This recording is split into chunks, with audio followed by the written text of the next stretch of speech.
I am about to die, but God will surely come to your aid and take you up out of this land to the land he promised on oath to Abraham, Isaac, and Jacob.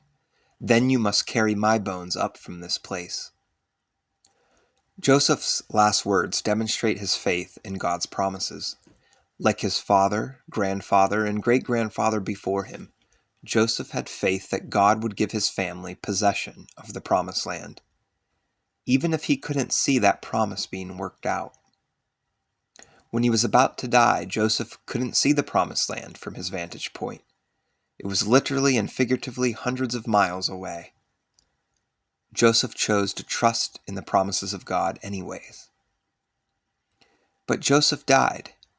Like his father, grandfather, and great-grandfather before him, Joseph died, without the promises of God being fulfilled, without possession of the promised land. What is God doing? His people are clinging to their faith and trust in him, but he doesn't seem to be rewarding them, at least not with the promised land, not with a home. Joseph died in Egypt, just as his father had, far away from the promised land. And he died at the age of 110, younger than his ancestors had. Again, I ask, what is God doing? Humanity is dying at a younger age, far away from home. The final sentence in Genesis graphically depicts the doom and gloom of humanity's situation.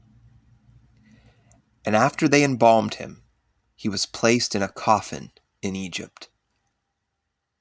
Genesis ends with a sentence that is the antithesis of the sentence with which it began.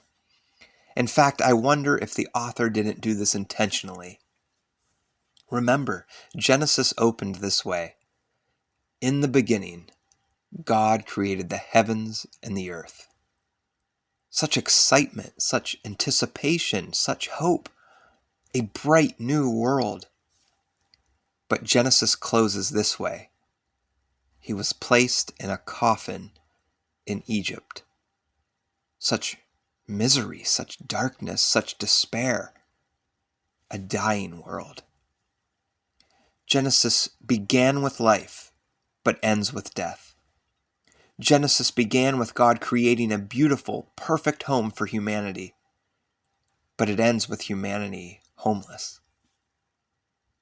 Genesis wasn't meant to end this way, but our sin has led us to slavery, has led us to coffins in Egypt, has led us far away from paradise, from Eden, from that garden in the east, from home.